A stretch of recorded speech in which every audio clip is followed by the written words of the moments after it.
because of the kids sometime, or because of the parents, because of the family, sometimes couples live together but they are in a toxic relationship. So if they want to do it and there is a good reason behind it, so basically going through a life coach or even a professional, any professional in the field is better than first running to a lawyer. Because with lawyers, we don't talk emotions. It's just black and white, right? The emotions need to be taken care of at the front end.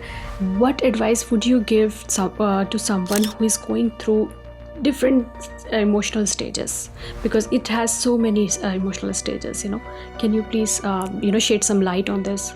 So emotions are natural, and I always say live your emotions. There's nothing to hide. It's okay to cry. It's okay to how can someone prepare themselves for this process emotionally? You feel like you have to be in a religious environment or a spiritual environment, then learn those practices, meditation. How do you calm yourself and go through your emotions the right way and understand why is this happening to you? How can staying in unhealthy marriage can affect someone's mental health and well-being? It definitely affects mental health and clarity. Most of the people are depressed. I'll see some depression where you're living a normal life. You feel like you are, you go to the movies, you go to the family events, but deep inside, you're just not happy. Deepti, what is the biggest myth about divorce you would like to debunk? Yes. The biggest myth is for the person to feel like I am a failure. What are some positive outcomes that can result from a divorce?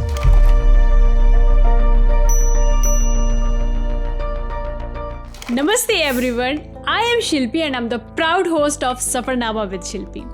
Thank you for watching my videos and supporting my channel by sharing with others and subscribing. Your encouragement means the world to me. It motivates me to create the content that truly matters. Today, we will explore complex emotions associated with a troubled relationship or ending a marriage. Whether you are going through a breakup or divorce, supporting a loved one through their separation, or simply curious about the process, today's conversation will provide you with valuable insights, advice, and a sense of community. In today's episode, we will discuss the common challenges people face and the emotional stages they go through during a divorce. We will cover everything from shock and denial to acceptance and moving on. We will discuss this sensitive and important topic with our special guest Deepti Patel, who is not only a relationship and divorce coach but also has first-hand experience dealing with these issues. Let's dive deep into the mental aspects, exploring strategies to cope with emotional turmoil and ways to support your well-being during this challenging time. We will cover topics such as managing stress, dealing with anxiety and depression, and finding healthy outlets with your emotions. This important topic has been brought to you by India House in collaboration with Hawk Foundation and Asian American Health Coalition. India House Houston is a vibrant non-profit organization dedicated to uniting cultures and enriching the greater Houston community. Through its diverse range of free programs and services, it addresses clinical needs such as healthcare, legal aid, education, and wellness. From food distribution and charity clinics to yoga classes and cultural activities, India House fosters inclusivity and provides a welcoming space for people of all backgrounds to connect, learn, and thrive. So let's welcome our today's guest, Deepti Patel. How are you doing? I am doing well, and thank you for having me. It's totally our pleasure. Thank you so much for coming. Deepti, what motivated you to pursue this field, and how did you become divorce and relationship coach? So I guess with anything, coaching is when you go through some experiences you become a better coach. So I personally went through a divorce myself. And at that time, when you're going through the whole process, and then when you look back, you're like, oh, I wish I had done certain things. You're more aware. And I decided to help others by becoming more knowledge in this area, and just help others to go through the emotions that they go through during the divorce and all relationship crises. So I became a certified coach here in Houston about 7 years ago. And for now, I do a lot of nonprofit organizations where I help people who are going through any kind of relationship issues or going through an actual divorce. Can you share any specific experience or story where you find, okay, this will help me, to improve my skills for the coaching? So to be a coach, because you have to get certified in this area. Yeah. And then there are a lot of extra certifications through the certified divorce organizations where you learn more about the process of going through a divorce itself. And there's lots of organizations and lots of free resources that you can get if you're going through a divorce. So how long have you been doing this? I've been doing this for 7 years, and I help people at their initial stages of where they're thinking or about divorce, and then some are at a stage where we have to either just go ahead with the procedure and go file for a divorce because it's too late to fix the marriage. So I see all different phases of, different places where people are in their lives. Specifically, I've seen where, people are not ready for a divorce, but they're talking about divorce. And in those kind of relationships, I usually like coaching to where they want to, to save the marriage, because divorce is not, they're very easy for a lot of people. It's hard work, and it's not green on the other side either. You have to invest first in the relationship to the maximum where you tried your best. What are some of the most common challenges your clients face during the divorce process? I think not doing their homework first. I think they want to just jump into a quick separation, not realizing that children are involved, right? Number one issue is your finances. So mostly in our South Asian community, women are not that aware of their finances. Yeah. And they are not, they're not educated at that level where they were working full time. And it's not easy to just go out and live on your own. Your basic income has to be at least $3,000-$4,000 a month to just support yourself. And but people don't realize that, there can be issues down the road if you go move too fast. So some of my clients come in and they want to do something about it, but they're not ready for it. They're not financially, they're not ready for it. And then the society is another thing, that they don't want the society to feel pressured by family and friends. So they don't take that step because I think we're so used to not talking about our issues. And that's where mental health comes in, and we see a lot of issues at home. Yeah. Can you give an example for this? Yeah, so sometimes when my clients come to me, they are already separated. They're living separate lives. They're in separate bedrooms. They are almost like roommates. Oh. Right. So when they are at that level of just that separation, you're just in for the kids, or maybe for parents or whoever, it becomes hard. It becomes more toxic. And what I realized that some people have stayed in that marriage for a longer period of time, and going back, they regret it. Why did I do that? Because in today's day and age, People have moved on, your children are moving on, and you don't have that support, and then you're hit with loneliness. Like you said, because of the kids sometime, or because of the parents, because of the family, sometimes couples live together, but they are in the toxic relationship. So, what advice would you like to give someone who is in the same phase, who are thinking for the divorce, but they're thinking whether we should go for whether we should go through this divorce process or not? And that's where, our people, that's where life coaches come in, really. They help you through. Because they feel some dicey, they're in the dicey situation, we should do it or not, because of the kids sometime, they're like, okay, what the society will think, there is a stigma also, what the parents will think, how the things will work out, but they want to do it.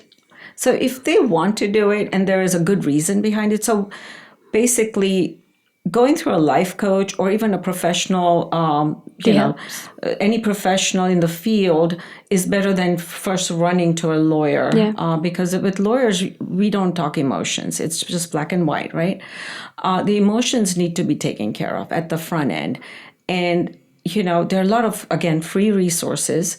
If you have money and you want to spend some money with good, therapy sessions, you can do that too. The benefits are going to be equal regardless, because even free resources are there too.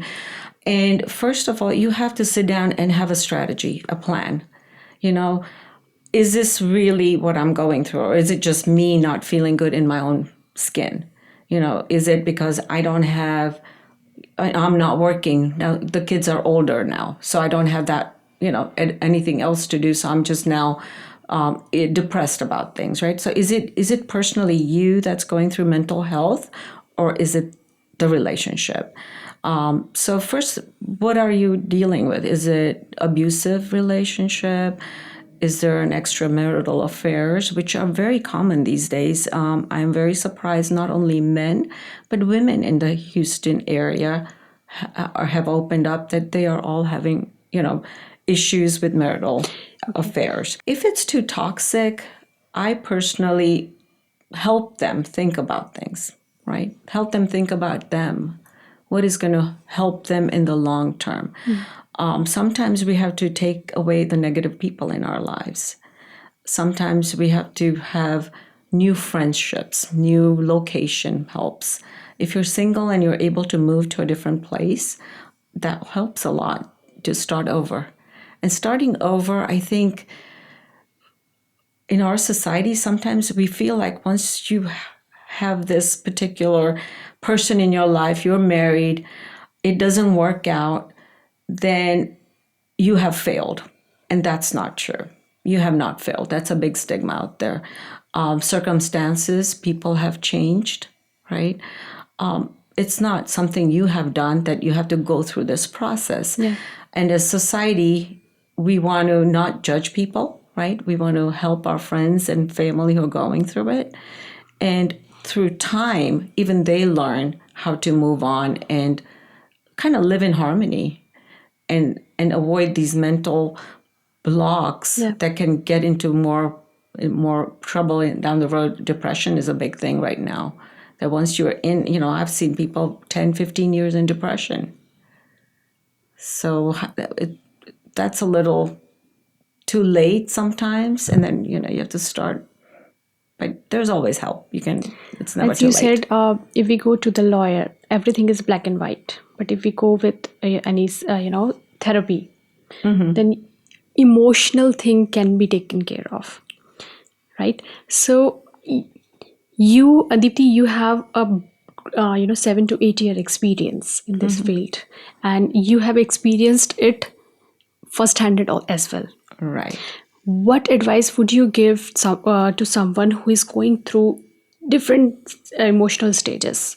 Because it has so many emotional stages, Can you please, shed some light on this? Yeah, so emotions are natural. And I always say, live it. Live your emotions. There's nothing to hide. It's okay to cry.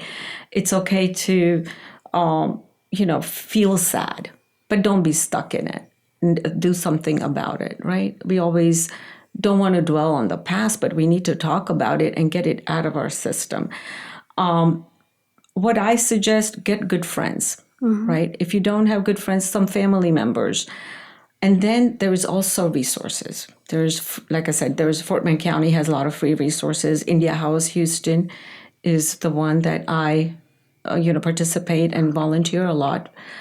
And so there's always going to be resources. So first thing is get yourself some help. It's okay to talk to somebody in private if you have to, and learn to understand, what do you want? Why are you feeling like this? Is there anything I can do? Get help. And then if divorce is something you want to go ahead and take, know why you're divorcing. You should have an answer, just not because I didn't like to be married, or family. In our culture, it's like my in-laws are there in my business, things like that. Know why are you doing this, and be able to stand on your feet, right? Not be able to financially also be able to survive. I always say, go get a certification or a job if you haven't even worked in a workplace. I always also recommend women to know their finances. Next, how the younger generation, I think they have figured it out. They have, joint bank accounts, joint, all that. With the, I see more in the South Asian who are in the 60s and 70s. They don't even know what they have in their bank accounts because they just leave it to their other spouse. Okay, so what are some, like you said, they should know about their finance, they should know about all these things. According to you, as you always see that clients who comes, to you, okay, what we can do, what we can, what we should do. So what are the emotional stages, if you can tell us, like anger? So the first one is going to be denial, right? When you're going through a depression, just like any grief, it's denial. You don't even know if is this real? Is it happening to me? Once you are under denial, then you have anger issues, right? Angry. Why did I even meet this person? Or why did I go through the arranged marriage? Right? I am mad at my parents for setting me with this person. So you have anger issues. Then it's a bargaining stage. Am I doing this right? Should I be doing this? My friend is happy, but why am I not? So you kind of second guess yourselves. And then some of us say, oh, things will work out. Things will get better. And then some of them will take a quick say that, oh, no, I'm not going to budge. I'm not going to work it out. I'm not going to seek at least a joint therapy, which is always recommended, joint counseling, to figure out what are the differences, what are the issues at home. And after that, there is, bargaining stage, then acceptance is another one. Or before acceptance, there's depression. So you could be then after So you anger, said denial, anger, bargaining, depression. So and then the depression stage is where your emotions are there. You start isolating yourself because now you're feeling shame. You are not feeling well. Both spouses are now, detached. Trust is an issue now. You don't trust what's going around. What are they doing? What is he or she doing? Things like that. And then the last step, once you deal with the depression, the emotions are out. You have strategized which direction you want to take. Some people will go back to the marriage and fix it. And I've seen successful couples doing it. Nice. It's just because in honesty, we never learned how to communicate, right? When we get married, we always accept and do things, right? We just say, go with the flow. Yeah. Right? And then 10 years later, you're like, well, I didn't like cooking. Why am I doing this for 10 years? Yeah. Or why did I have to stay home? Because now you're bored. The kids are out of school. True. Thing, right? Now you're saying, well, I should have worked the 20 years. Yeah. Well, you can't get back. So what do you do, right? So some will do that. Some will go the divorce route. And then when they have got rid of their emotions, they've dealt with or in control, then they can think clearly with their mind and accept it. So the last stage is acceptance. And once they accepted it, that this is the thing, I'm going to go forward, they go through their divorce and then move on. Some will have kids involved, right? Yeah. So that's one thing. And then some will not have kids. So it just depends what stage of life you are in. Deepti, what emotional stages occur when individual or any person, start accepting about divorce? At the emotional level, at that point, when they accepted, they might go through some of the regrets, right? So, example is, oh, why did I stay in this for so long? Oh, really? In the marriage. I was like, okay, you're saying regret. Okay, why I did it? Yeah, sometimes you take too long to wait it out, and it's not fair to the partner, right? So if one is not faithful to the partner and they take it and drag it for 20 years, then that wasn't fair to the other partner, right? So sometimes those regrets will happen. I should have just let her know a long time ago that I wasn't really even interested in her. Our parents arranged the marriage and, not fair kind of thing. So they have some regrets. Some of the regrets we'll see even after the acceptance is not being fair with sharing your kids, joint custody. Sometimes I see women or men, they'll fight for the child where they have no relationship with the other parent. The most unhealthiest ever, because then the kids don't grow up with the parent. So, these are when coaches come in, therapists come in to make them understand that children will grow up and move on, right? There is no need to, take the parent away unless he's an alcoholic, they have drugs involved, or the parent is just not fit to be a parent. Then you do take the kid out of that circumstances. But otherwise, it's a mutual thing, and sometimes it's a hard mutual acceptance, but you have to do Let's it. go a layer deeper into the emotion side that you pointed out. How can someone, prepare themselves for this process emotionally? Emotionally go through. Is the counseling only the thing? No, counseling. There's so much resources out there, right? There's YouTube videos, there's a podcast, and then the faith, right? If you feel like you have to be in a religious environment or a spiritual environment, then learn those practices, meditation. How do you calm yourself and go through your emotions the right way and understand why is this happening to you, right? We are not all same. Some of us are blessed with a good marriage. Some of us had to go through the struggles, and some cannot even find partners, right? So there's a lot of relationship that they can't even stick to the partner, right? So there's a lot of inner work that you have to do with your emotions, soul searching, right? There's some, Brahma Kumaris is where I kind of devoted my time when I was going through my crisis to just understand why is this happening to me, or what am I going through? I myself was in an arranged marriage, and when it happened, you have your friends, you have your family, kids are young, and how do you deal with it? At a point you're alone, right? But the best way to deal with your emotions is also, when you have accepted it, is to keep yourself busy.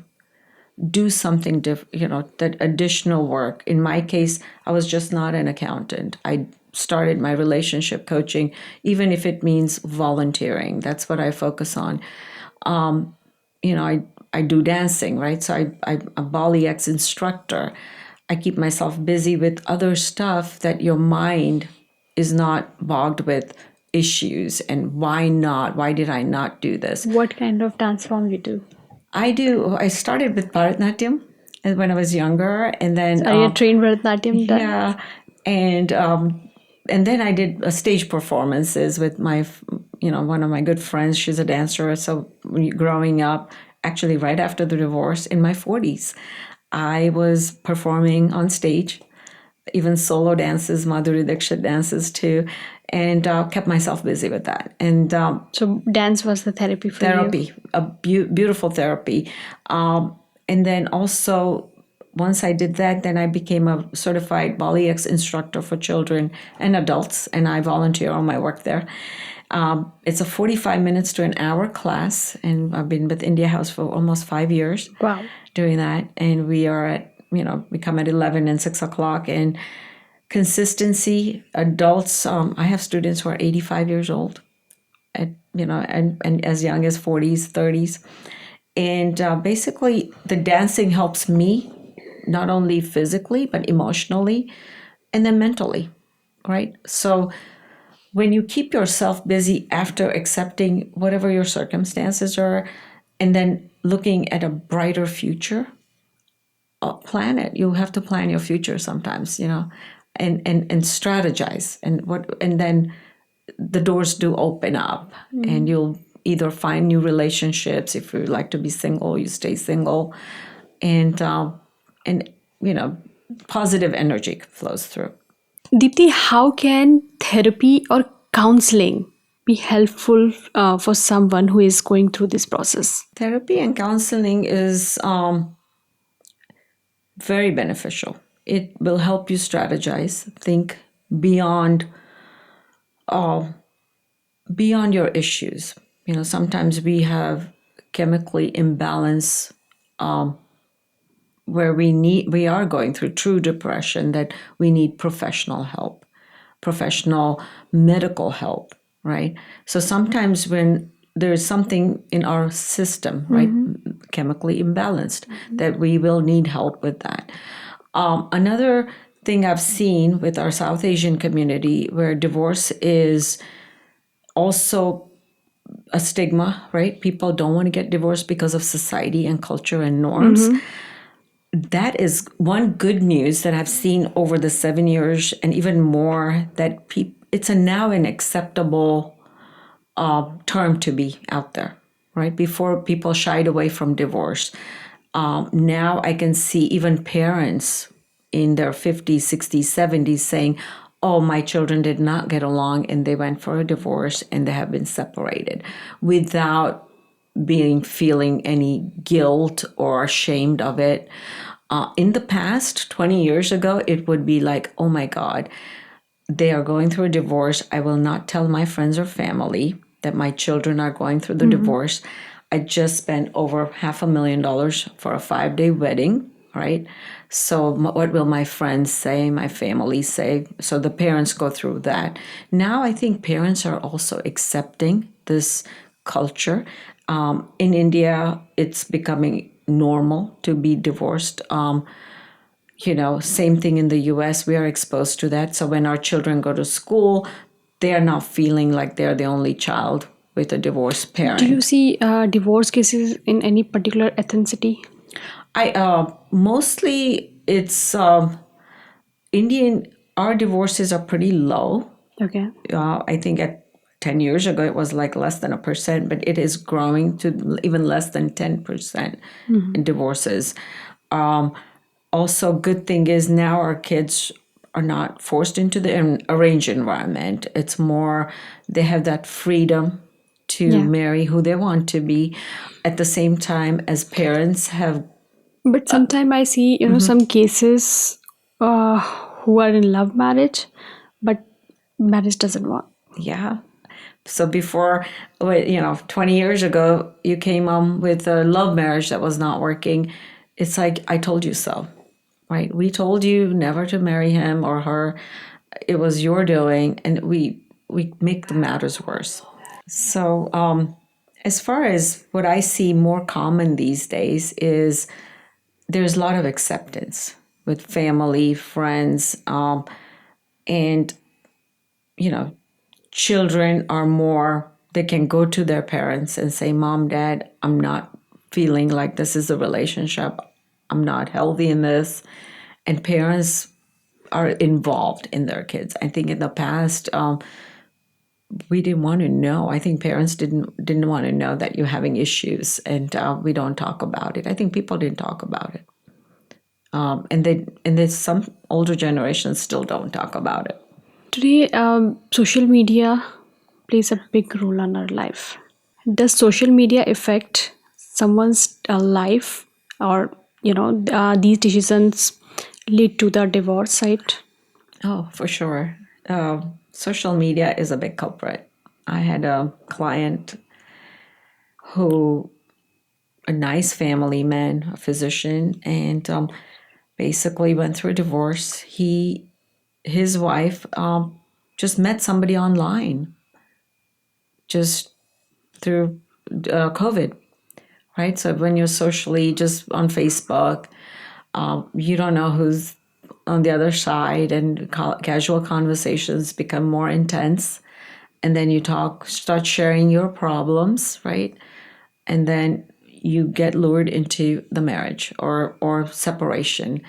And then next thing you know, you are actually going through a whole divorce because you met somebody online with lots of promises, and only to find out there's a lot of regrets after that breakup, and hard for the spouse, and then going through all that. Social media plays a big role. Even if you're a single man or a male or female, there's all these sites for dating, right? Match.com and Shadi.com, Dil Mill. We don't know whose profiles are on the other end, right? It could be a married man or it could be a married woman. I've seen even I've heard a man said the woman was married, and we got attached, hooked up, just because she wasn't sure to leave the marriage in the Asian community, because she was so scared to leave her marriage, so she sought guidance the other way around and then applied for a divorce. So social media can literally be out there, can damage a marriage, because you're in your emotional down stage where you trust everybody, and anybody who pats on your back, you're gonna trust that.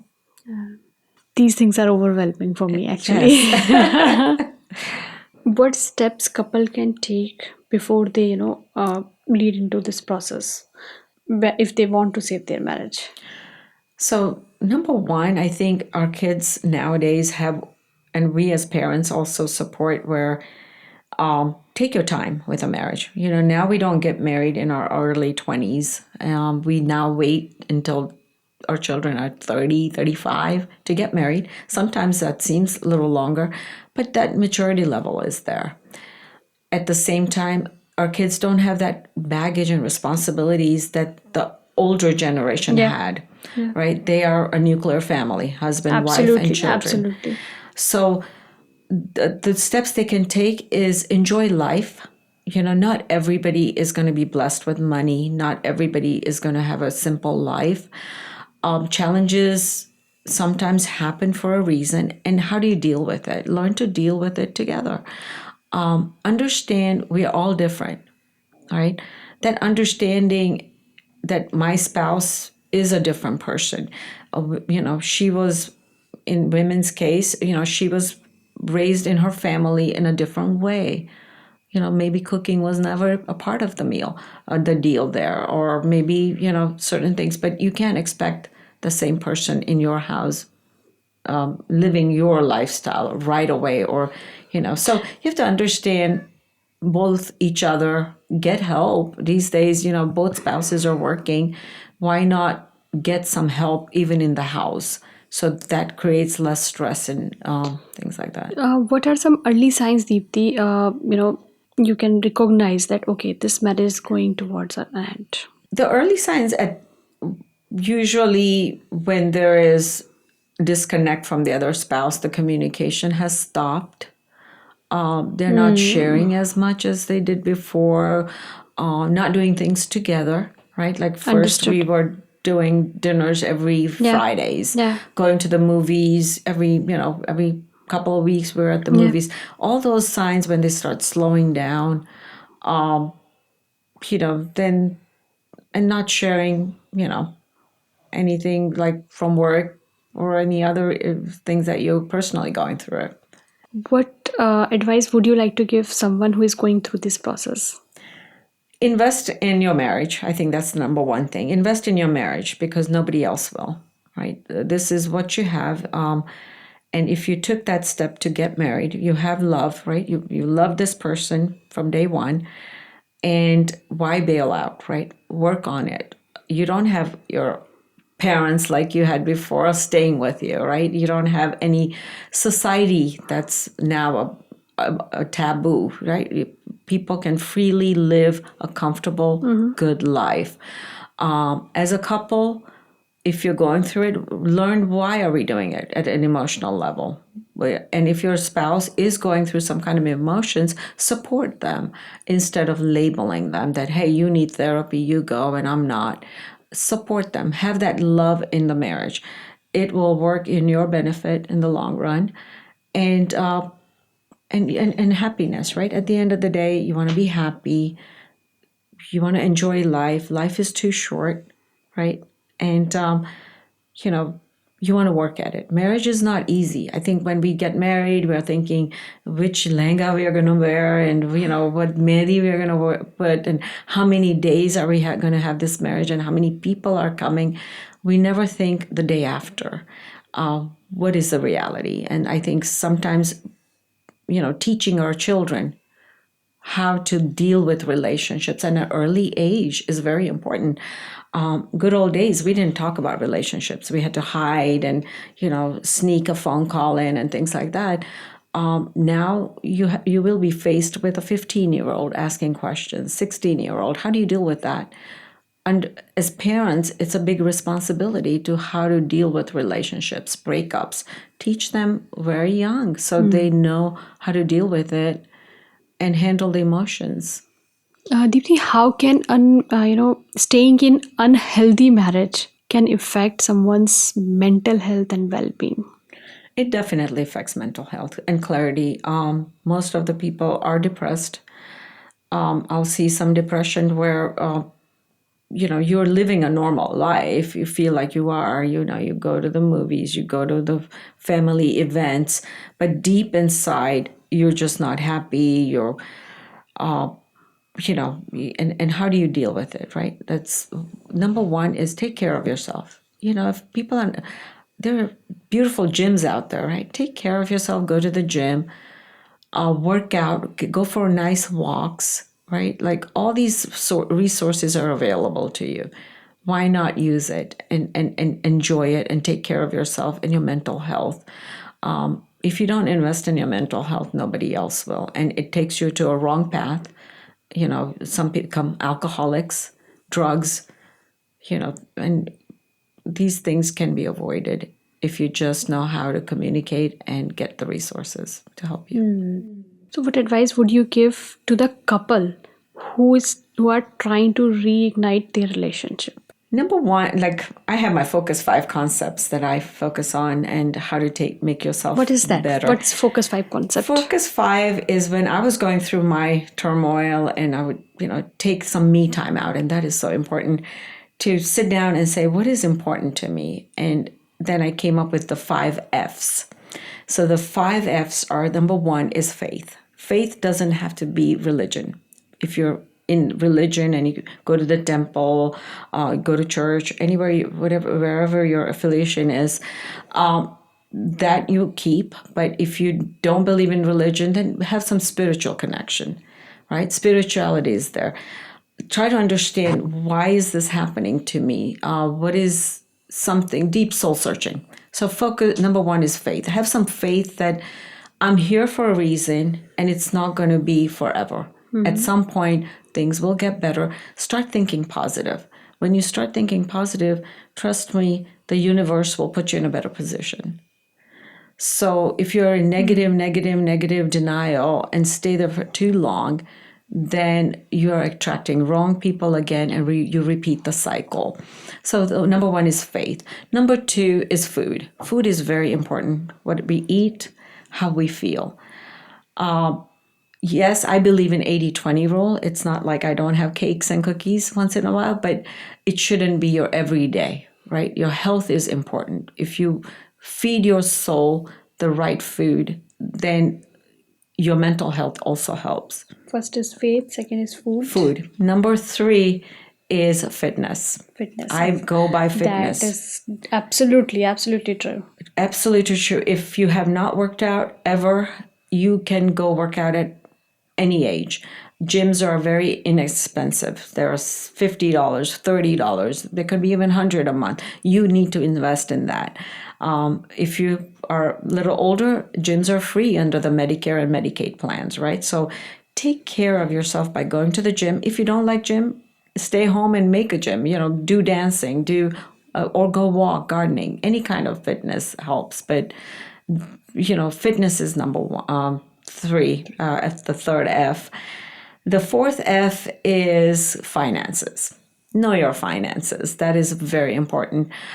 Sometimes we don't need to think about finances because we're blessed, right? So we don't have to worry about finances. But know your numbers. It's important. My background is in accounting, and know at least how money is coming in the house, how money is going out.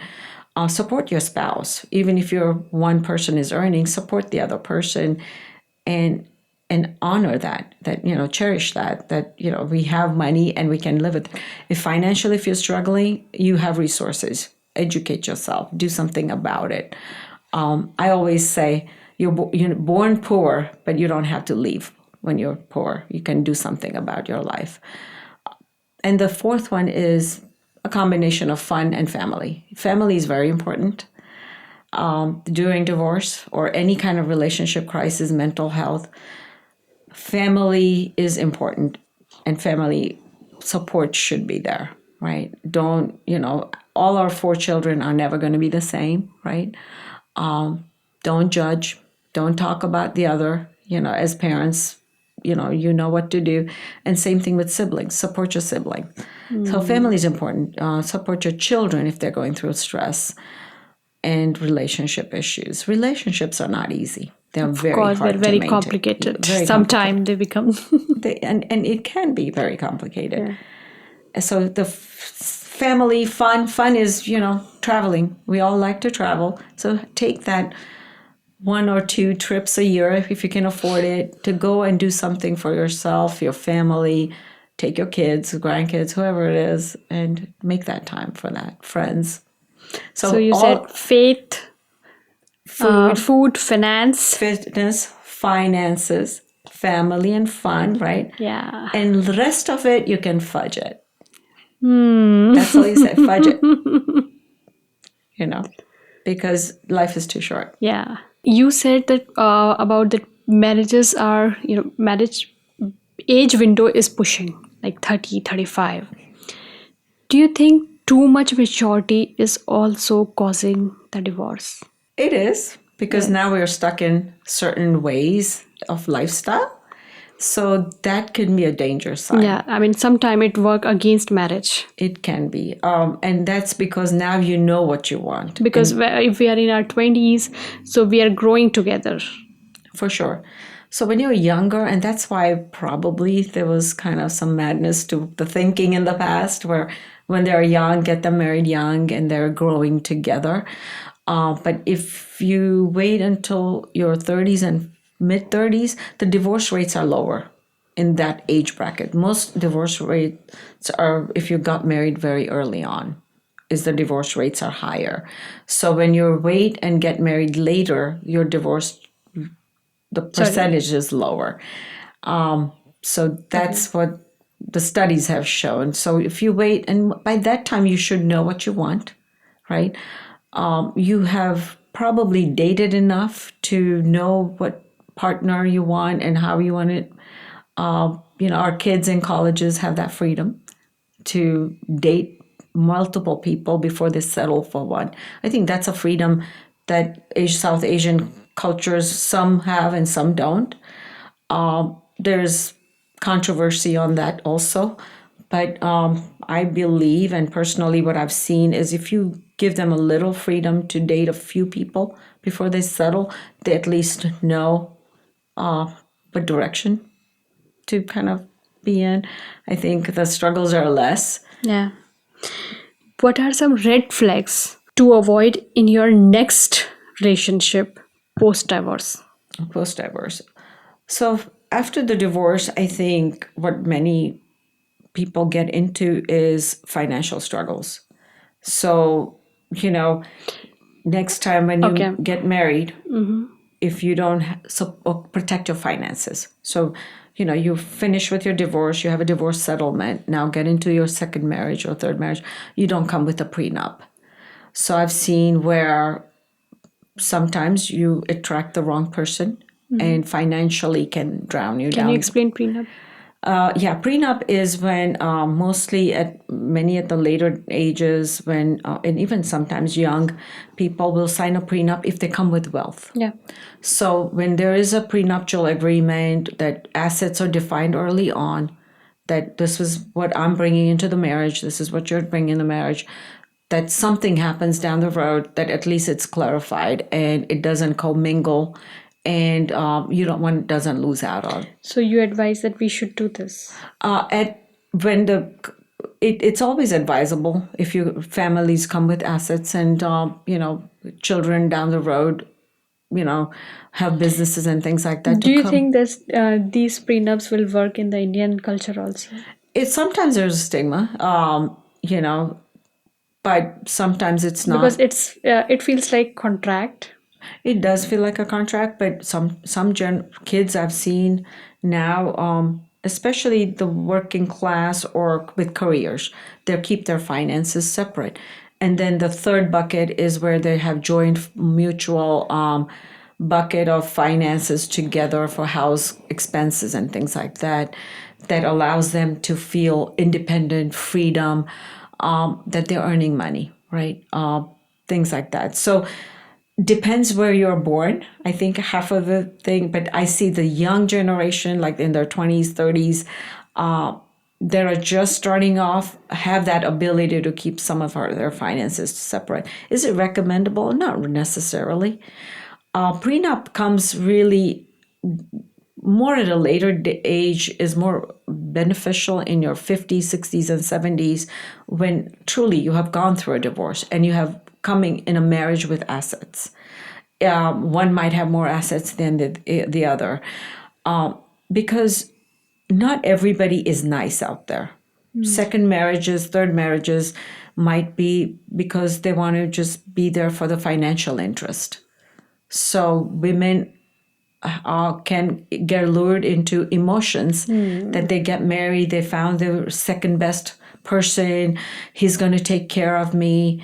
And the next thing you know, he was there for the money and she did not protect herself with finances. And it works same thing with the guys too, that they feel very comfortable getting married the second time, like we are meant for each other. You found a soul partner second time around, only to find out it was a financial fraud. Absolutely. Deepti, what is the biggest myth about divorce you would like to debunk? Yes. The biggest myth is for the person to feel like I am a failure. I failed.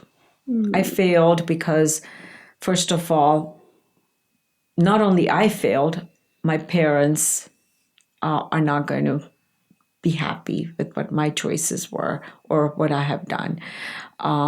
In South Asia, in the society, their son is divorced, daughters were. So you start feeling those kind of emotions of failure. And honestly, sometimes, and most of the time, right, it's better to be in the right relationship than in a toxic relationship. And I think once we start understanding that it is hard, I'm not saying, never advocate divorce unless you're 100% sure. But when you go through that inner feeling of where, no, it's not a mistake, it's not a failure, I am accepting this. Even if I made mistakes, right? It could be sometimes a person who was the one who filed for the divorce, who was the spouse that was cheating or did the fraud, right? Even for them, you have to understand that you did something wrong, right? Deal with the feelings. How can you be better, right? How can you change it? Whatever is done, right? No dwelling on it. If you have to apologize, do so. If you have to take care of and amend it, go do it. But then go ahead and live a future the right way. Do the right thing. Anybody can change. And accept it. Accept that, take full responsibility of it, that you have made a mistake, and you have to move on. Deepti, can you please share a personal experience or story that you've seen have lead to the positive experience of divorce? Positive. In my case, I can share Because a in little. your case, like what I can see, that's a positive thing that happened to you. That now today you are a divorce coach. Yes. That's a different kind of career has opened for you. Right. And now you are helping so many people because of your knowledge, because of your education about it. Right. And feeling confident in your skin, right? Absolutely, That is so absolutely. necessary. So yes, got married young, right? Lot of family health issues. Mom had cancer, growing up with a lot of stress. Got into an arranged marriage to a wonderful guy. At the end of the day, we are all good people, right? We were introduced with family, and 20 years of marriage fell apart, right? Why? Stress of finances. We had the joint family system, right? We had the in-laws, now had extended in-laws, right? Meaning, sometimes a lot of family interruptions and a lot of, in the good old days, people interrupted a couple, right? Like they would have comments and guidance and interruptions that, let the couples be their own selves, right? We don't need third party intervening into that. So, and then we didn't have the knowledge or support, right? If you don't have knowledge or support as a couple, you fall apart. And then the respect of each other. So yes, we both learned the hard way. One thing that I went through was during the divorce is through the church. They have divorce sessions, and all churches throughout America offers that, and it's open to any community, even the South Asian. So it's divorce, 12 sessions of the period, 12 weeks of divorce, what you go through and all that. They teach you why this is happening to you, what you need to do, how to take care of yourself moving forward, and talk about finances and moving on. So it's a beautiful program. It's offered by the church in the U.S. Nice. And it's open to everyone. They have it different locations and all run by volunteers. I myself have coached there and supported in Katy when I was up there in Katy. So you go through that, right? So with my case, I learned more about it and understood why things were happening. So the anger slowed down. My ex did get married. And then with that, how to respect the new wife. I taught my children how to respect the wife, how to be family oriented.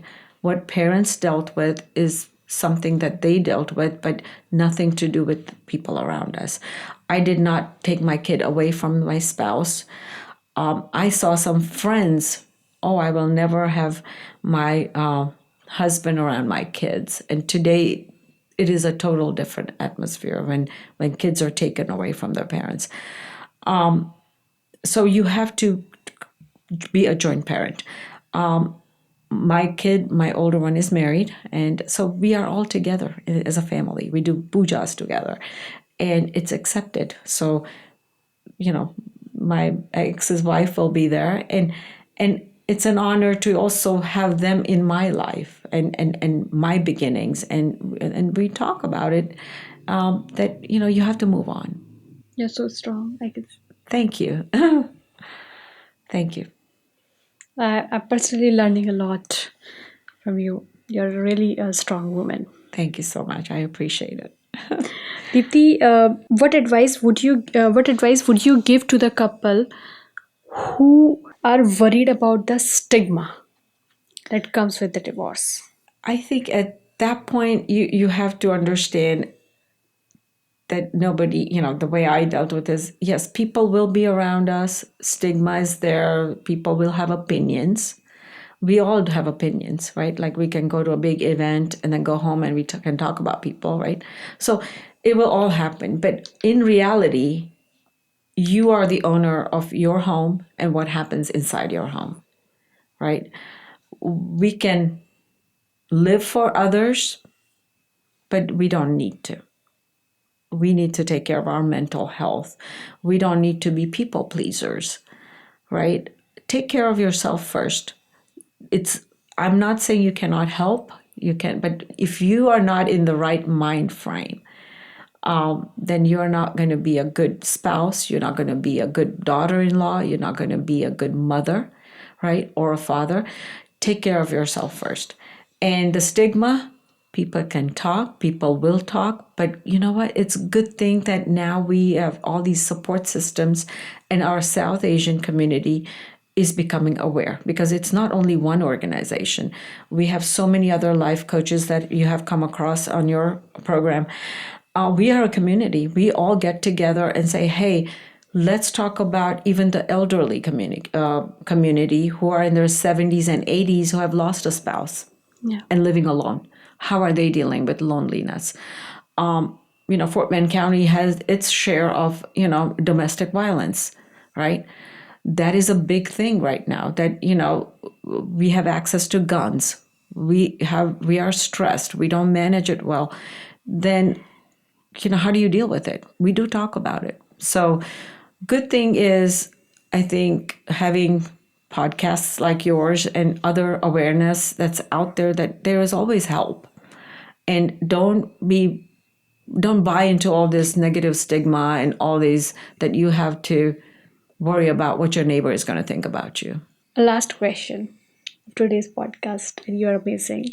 Thank you. Deepti, what are some positive outcomes that you've seen, that can result from a divorce? A positive thing is if you take your time and understand why it happened. I would like to rephrase this question. I'm so sorry to interrupt you. What are some positive outcomes that can result from a divorce? So the positive outcome that can be from a divorce is, if you are in a bad marriage to begin with, if the person is a narcissist, and there is no cure for that. You can go years and years with a person who's very toxic. If you recognize that, if you are in a marriage where it's abusive, physical abuse, mental abuse, you need to run, right? So positive outcome after the divorce is, I've heard people say, they come back and say, oh my God, why did I not take these steps first? Why did I wait this long? And they are, they themselves are now helping others. And some have gone back and become physicians or accountants. They have, actually gone back to college, and age doesn't matter. In their 50s, they're back in college and having a career for themselves. So positive thing is, the way you look at it is, God has given you a second chance, right? Don't dwell on the past. Whatever happens in the past, there'll be people asking you, normal, you meet a new person, hey, what happened? You don't have to rehash everything in your life again. Be limited. Be very mindful how much you talk about things in the past. The goal is to look at today, what you have on your plate, move forward, enjoy the forward life, and say, whatever happened in my life was an experience, and how I'm going to be better the next time around, and be positive. Thank you so much, Deepti, for all the insightful answers. I really, appreciate your time, your efforts, and how smoothly you gave all the answers. Thank you. That's really good. The podcast, our conversation session has ended, but a fun segment is still left. The last couple of questions of our rapid fire round. Okay. So in this, what you have to do, you just have to give the answer in one line. Okay. Okay. Ready for the fun rapid fire? Sure. It is related to our topic. What is the most important factor in maintaining a healthy relationship? Be genuinely involved, focused. How do you know when it's time to seek couples therapy? When communication stops. What are the top 3 reasons couple decide to divorce? Number 1, not faithful to each other. Number 2, finances. And number 3, just growing out of love and respect for each other. How can couple effectively communicate during a conflict? If one is angry, for the other spouse, just learn to be calm. And then when the time is right, talk about it when in the right frame. But when both are shouting, nobody resolves anything at that point, and it's not healthy. What role does trust play in the successful marriage? A big role. Very important. How can couple rebuild trust after it's been broken? Baby steps. And invest in each other. How can parents help their children cope with divorce? Accept it and not be judgmental. Yeah. How can individual heal and move on after a divorce? Find their purpose. And the last, what are the signs of a toxic relationship? Abuse. Awesome. Thank you so much, Deepti, for all the answers, and you nailed it. Thank you so much. Appreciate it. Thank you, Deepti, for all the answers, and thank you for coming to the Safarnama with Shilpi. It's wonderful having you here. Thank you. Thank you. Namaste.